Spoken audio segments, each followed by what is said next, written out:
Halo Mama, kembali lagi nih di Pop Mama Parenting Academy 2020 with Tokopedia.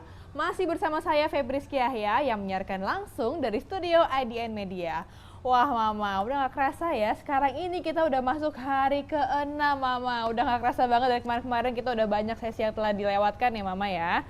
Nah kita akan nanti ini akan membahas lagi mengenai metode terapi kesuburan dan efektivitasnya untuk mendapatkan keturunan. Pastinya kita sudah bersama dengan sang pakar. Saya akan ditemani oleh seorang spesialis kebidanan dan kandungan dan juga konsultan subspesialis fertility dan hormon reproduksi dari RS Omnipulomas, yaitu Dr. Caroline Tirtajasa SPOG Konsultan. Buat Mama yang udah kepo dan gak sabar, langsung aja kita invite ya narasumber kita. Halo, selamat malam Dr. Caroline. Selamat malam, Febri. Yeay. Apa kabar dok? Baik. Baik ya, alhamdulillah. Jadi nanti kita akan bahas macam-macam nih dok ya. Yang itu pertama macam-macam terapi kesuburan yang bisa dilakukan oleh pasangan suami istri. Lalu ada kondisi-kondisi khusus untuk terapi kesuburan. Ada cara assessment untuk terapi kesuburan. Efektivitas terapi kesuburan untuk mendapatkan kehamilan. Gimana nih Ma? Udah gak sabar dong? Langsung aja kita tanya-tanya ya dok sama Dokter Caroline. Apa kabar dok? Dokter, mau nanya nih, sibukannya apa sekarang? Kesibukannya macam-macam, mulai dari operasi, merawat pasien-pasien di rumah sakit, juga ngurus rumah. Oh iya, kalau masa PSBB gini gimana dok? Apa ke rumah sakitnya lebih banyak pasien atau gimana dok? Jadi program hamil sih sudah berjalan secara normal lagi sejak bulan Mei. Bulan Mei. Jadi program hamil seperti inseminasi, bayi tabung sudah normal lagi berjalan sampai sekarang. Selama berjalan. Tapi kalau intensitas pasangan yang berkonsultasi ke dokter gimana? Apakah berkurang atau mereka menunda bahkan karena adanya pandemi?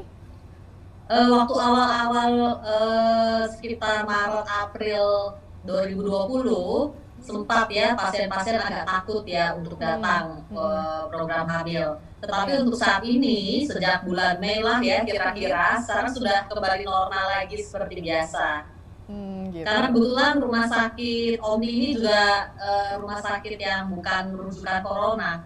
Jadi apalagi kalau poliginekologi, poli saya relatif aman ya karena non infeksius. Kita jauh wing yang berbeda dengan poli penyakit dalam dan poli THT.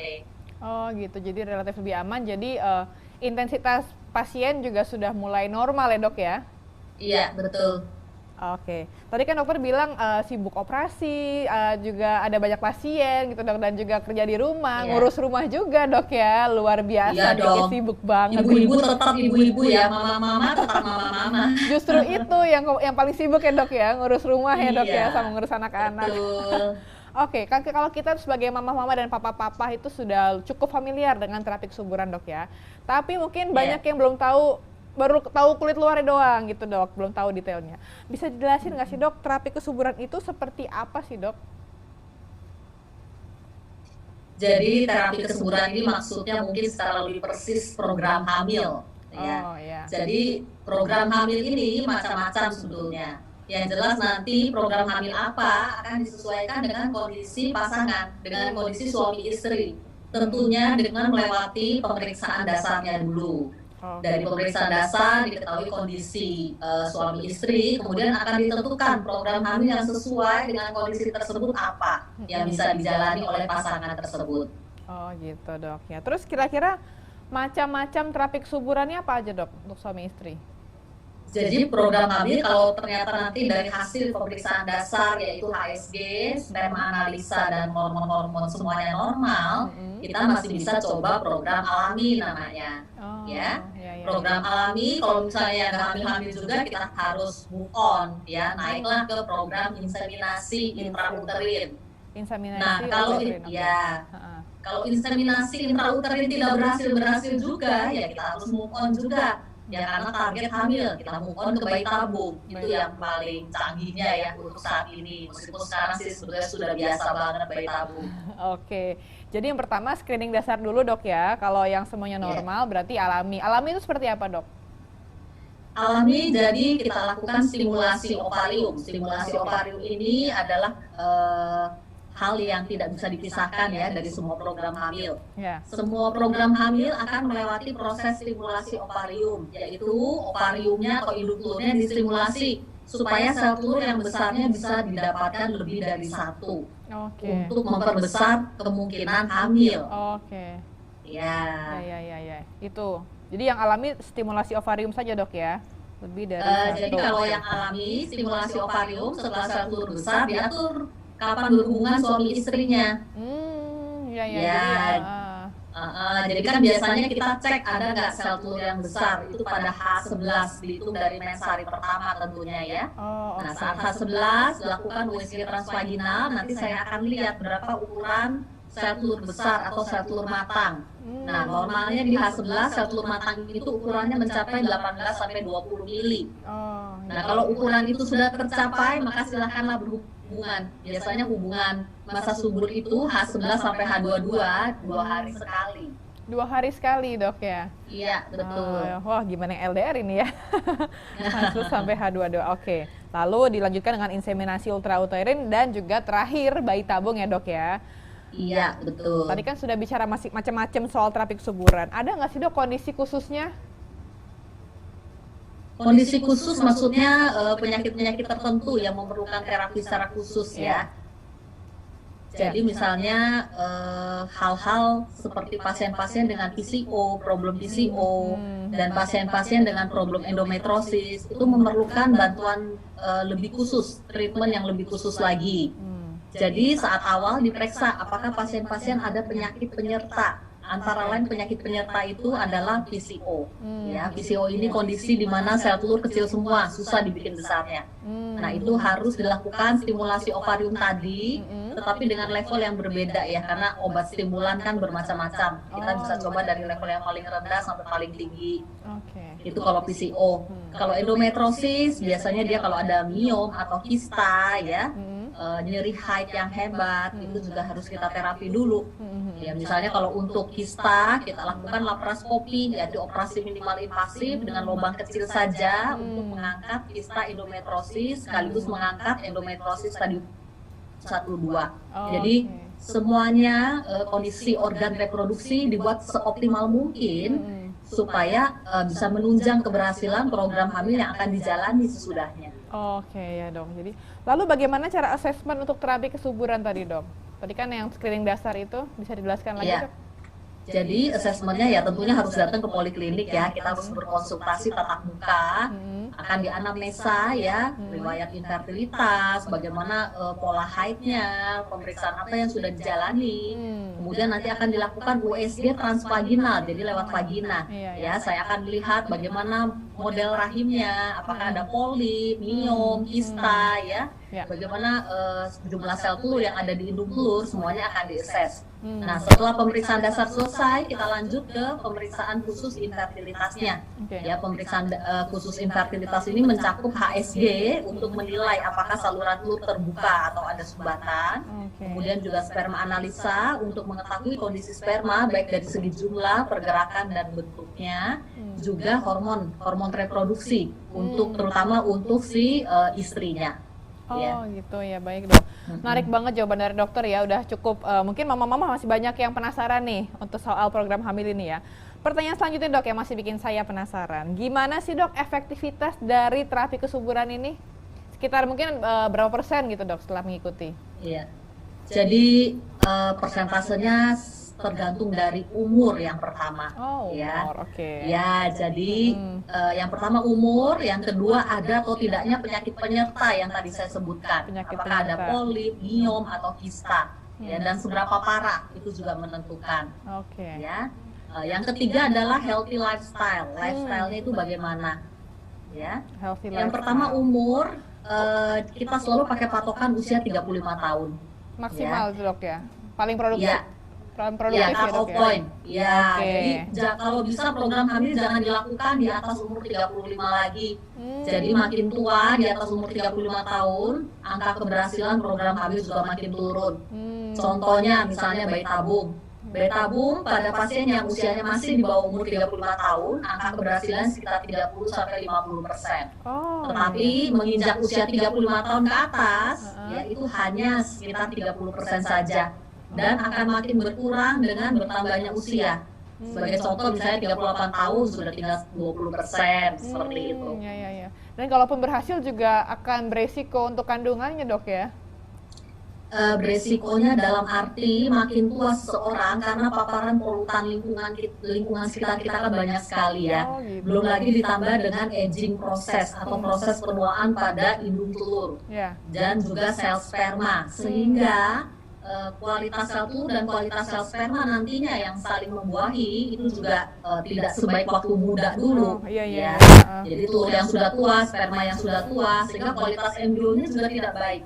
Kalau kualitas embrio tidak baik, akan berdampak kualitas kehamilannya juga tidak baik. Bisa jadi hamil tak berkembang, atau blatant ovum, atau keguguran, kematian buliga usia hamil dini. Itu sering tuh pada pasangan-pasangan yang hamilnya sudah berumur lah gitu ya. Iya. Oke, tadi dokter sebutkan healthy lifestyle. Pola hidup sehat yang seperti apa yang paling mempengaruhi, Dok, untuk kesuburan? Jadi pola hidup sehat ini sebetulnya hanya salah satu faktor ya dari sekian banyak faktor yang menentukan seseorang bisa hamil atau tidak ya. Tapi tentunya faktor ini healthy lifestyle ini bisa dimulai dari sekarang ya. Pasangan bisa melakukannya. Pola makan, pola tidur, pola berolahraga ya. Itu dan rokok itu juga ya sangat mempengaruhi kesuburan. Ada makanan tertentu nggak sih, Dok? Iya. Ya. Jadi untuk makanan, ya makanan sebelumnya tidak harus makan ini, makan itu, makan toge 1 kilo sehari atau makan ikan salmon misalnya 2 kilo gitu ya sehari, itu tidak benar. Ya. Oh, mitos tuh, Dok ya? Ya, jadi makan apa saja sebetulnya boleh, ya asal harus makanan sehat dan bebas bahan kimia. Oke. Jelas ya. Jadi kalau ada organiknya, ambil organiknya, gitu maksudnya. Karena sayuran-sayuran juga sekarang banyak disemprot pestisida. Ya, jadi harus benar juga nyucinya, Dok ya, kalau nggak sanggup organik, Dok ya. Iya, dan kalau bisa ya masak sendiri di rumah ya, karena makanan jajanan sih sebetulnya tidak ada yang sehat ya, terlalu banyak garam, gula, minyak itu yang harus kita hindari. Benar banget, Dok ya. Nah ini jadi segala macam terapi tadi bisa menjadi solusi untuk mama papa di rumah yang mungkin sangat mendambakan keturunan, Dok ya. Selanjutnya, Dok, kalau udah menikah, Dok ya, berapa lama nih baru dibilang kita perlu ke dokter nih gitu? Berapa lama, Dok? Berapa tahun nih setelah menikah misalnya? Oke, jawabannya 1 tahun. Ya. 1 tahun, Dok ya? Jadi definisi infertilitas itu kalau sudah 1 tahun menikah, hubungan teratur tanpa alat KB dan belum hamil juga, itu segeralah diperiksakan ya. Karena secara statistik 90% pasangan usia subur ya dalam 1 tahun menikah harusnya hamil. Ya. Nah, kalau tidak hamil juga setelah lewat 1 tahun itu berarti ada apa-apa dalam tanda kutip yang memerlukan bantuan untuk bisa hamil. Oh gitu. Yang asal berhubungan secara teratur dan sehat ya, Dok ya? Betul. Berhubungan tadi 2 hari sekali tadi, Dok ya, HB-nya? Ya. Jadi masa subur itu ditentukan dari H11 sampai H22, dihitung dari mensari pertama. Mensari pertama itu H1 hitungannya. Oke. Iya, jadi H11 sampai 22, hubungan 2 hari sekali. Oke, gitu. Ya. Tapi seberapa banyak, jadi kalau sekarang, kalau saya perhatikan tuh, masih mungkin pengaruh budaya. Kalau misalnya ada pasangan yang belum juga dikaruniai anak, biasanya pihak perempuan mungkin lebih disalahkan, Dok. Bener nggak sih, Dok? Iya, betul. Nah, itu salah besar sebetulnya ya. Salah besar di masyarakat kita, masih salah. Jadi saya luruskan ya. Jadi penyebab infertilitas itu dibagi beberapa faktor ya. Faktor perempuan dan laki-laki itu sama, 30% menyumbangkan faktor ketidaksuburan atau susah hamil ini. Selebihnya adalah faktor yang tidak diketahui. Jadi sebetulnya faktor laki-laki dan faktor perempuan porsinya sama, mereka seimbang. Jadi kalau datang ke poliklinik, ya poliklinik fertility, dua-duanya juga harus diperiksa ya. Nggak bisa ya perempuannya aja, terus bapak-bapaknya nggak mau, ya.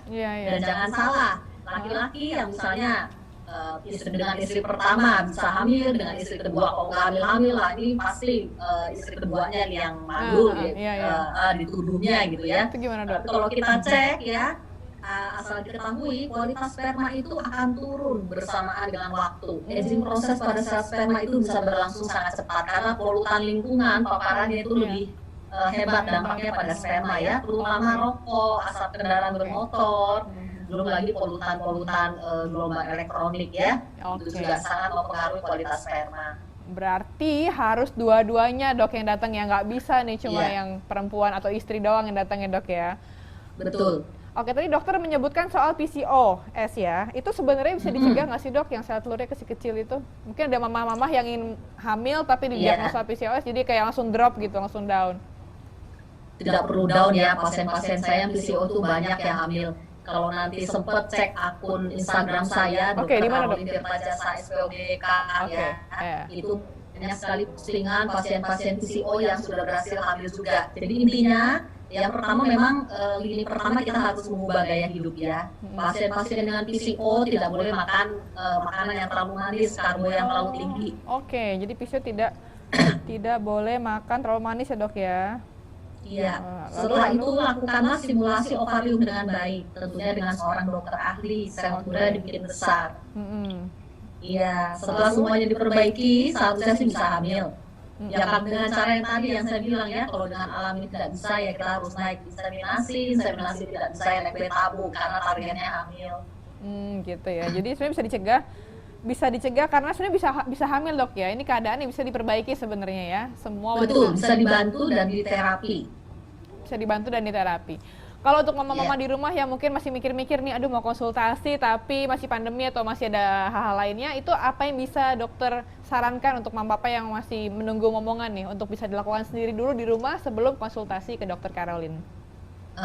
Jadi yang bisa dilakukan sendiri adalah yang pertama tadi healthy lifestyle tadi ya, itu bisa dilakukan sendiri di rumah. Dan yang kedua, hubungan saat masa subur sesuai tadi yang saya beritahukan H11 sampai 22 dan siklus haid ya, dari hari pertama hubunganlah 2 hari sekali. Kalau itu sudah dilakukan dan masih belum hamil juga, berarti ada hal-hal lain mungkin yang menghambat kehamilan ya, segeralah periksakan diri ya, jangan tunggu sampai umur bertambah lagi. Oke, ya baiklah. Terus bedanya terapi kesuburan antara wanita dan pria bagaimana dok? Jadi terapi kesuburan kalau pada yang wanita ya kita perbesar sel telur karena kan sel telur si perempuannya ya, si pihak istri. Nah kalau pada pria tentunya tergantung dari kondisi sperma saat diperiksa ya. Yang pertama ya hindari rokok, itu yang pertama ya. Kemudian hubungan saat masa subur tentunya. Macam-macam terapi yang lain-lain seperti vitamin dan antioksidan yang diberikan selain stimulan untuk yang tadi itu yang saya bilang ya, untuk memperbanyak sperma dan memperbesar sel telur itu juga ada. Oke. Nah kalau misalnya ada pasangan yang ingin memutuskan untuk bayi tabung, ada nggak sih dok persiapan-persiapan yang harus dilakukan sebelum proses bayi tabung dimulai? Tentunya sebelum proses bayi tabung dimulai dilakukan screening dulu seperti yang tadi saya bilang. Kita harus memastikan tidak ada polip di dinding dalam rahim. Karena embrio nanti yang terbentuk dan akan dilakukan transfer langsung ke dalam rahim itu tidak bisa atau sulit menempel jika ada polip di dinding dalam rahim. Karena dinding dalam rahim itu bednya implantasi ya. Jadi ibarat benih tertanam jalannya berbatu-batu karena si polip tadi itu akan lebih susah. Kemudian juga kalau ada hidrosalping atau pembekakan saluran telur itu juga harus diangkat karena ada hubungan nanti air dari cairan dari hidrosalping yang infeksius bisa mencemari dinding dalam rahim dan si embrio tersebut sehingga akan mempersulit implantasinya juga. Jadi kondisi-kondisi tersebut harus dibereskan dulu sebelum bayi tabungnya dimulai. Lalu dokter akan menyarankan sesuatu yang lain mungkin kesehatannya harus apa, harus rutinitas lain yang harus diubah misalnya? Ya, jadi 3 bulan sebelum program hamil sebaiknya healthy lifestyle tadi sudah dimulai ya. Karena sperma dan sel telur yang dikeluarkan saat ini, hari ini, itu prosesnya sudah dimulai dari 3 bulan sebelum. Oh gitu dok ya? Iya, itu yang tidak diketahui banyak orang ya. Karena itu nggak bisa instan ya apa-apa ya. Jadi healthy lifestyle segala macam itu proses ya, harus dari 3 bulan sebelum itu minimal. Demikian pula dengan vitamin, antioksidan yang diminum itu juga dampaknya setelah 3 bulan lagi sebetulnya. Oh baru 3 bulan, ya. Dokter ada tips nggak untuk misalnya pasangan-pasangan yang akan menikah dok, agar setelah nikah ya bisa langsung jadi gitu dan berkualitas? ya selain healthy lifestyle tadi sih sudah pasti ya. Ya. Kemudian ya kalau bisa datang untuk memeriksakan diri ya. Kadang-kadang penyakit-penyakit kandungan seperti miom, kista, atau polip itu tidak ada gejalanya sama sekali. Oh iya. Ya, Jadi pranikah itu betul. bisa dilakukan ya dok ya, screeningnya ya? Bisa. Jadi ya saat menikah nanti semuanya sudah beres gitu, Udah tinggal siap. hamil. Iya, cuma orang-orang kan masih memandang, ih kok belum nikah sudah ke dokter kandungan gitu dok ya? Nah, itu yang salah. Sebetulnya yang ke dokter kandungan itu mulai dari anak perempuan yang masih kecil ya. Oh, Kadang-kadang iya. anak perempuan juga ada problem mensnya juga ya. Sampai nenek-nenek tuh. Oh, Jadi iya, semua iya. perempuan datangnya ke Betul. dokter kandungan kalau untuk urusan reproduksi. Oke baik dok, ini menarik banget tuh informasinya. Dokter ada nggak 1-2 menit ya rangkuman atau yang akan disampaikan ke mama-mama tentang fertilitas dan kesuburan ini? Baik. Jadi untuk para ibu-ibu yang ingin segera hamil ya, yang pertama harus lakukanlah hidup sehat ya. Hidup sehat, seorganik mungkin ya, makan makanan berkualitas, berolahraga dan juga tidur harus cukup minimal 8 jam sehari sebetulnya kecukupan tidur. Kemudian lakukanlah hubungan saat masa subur ya, hubungan masa subur pada H11 sampai 22 2 hari sekali. Ya, dan kalau ingin hamil jangan tunggu umur makin tua. Deadline fertility itu terutama kita para perempuan ya itu punya masa kadaluarsa dalam tanda kutip ya, yaitu umur 35 tahun cut-off point-nya. Ya, jadi kalau ingin program hamil jangan tunggu tambah tua, lakukan kalau bisa sebelum umur 35 urusan hamil dan melahirkan sudah beres. Oke, baik dok. Terima kasih banyak dok ilmunya. Sungguh-sungguh sangat bermanfaat sekali dok ya. Jadi kalau untuk Mama Papa, terima kasih. Untuk Mama Papa yang masih ingin tanya-tanya, silakan langsung ke Instagram dokter tadi ya. Apa dok nama Instagramnya? Dr. Caroline Tirta Jasa SPOGK. Oke, atau langsung aja datang ke RS Omni dok ya. Belum mas, lanjut bikin janji sama dokter. Boleh. Baik, sekali lagi terima kasih banyak dokter ya telah hadir di Pop Mama Parenting Academy ini. Terima kasih juga untuk Mama dan Papa yang telah join. Semoga informasi tadi bermanfaat dan dapat diaplikasikan ya. Oke Mama, jangan kemana-mana karena kita masih akan ada sesi talk show selanjutnya. Tetap jaga kesehatan dan sampai jumpa.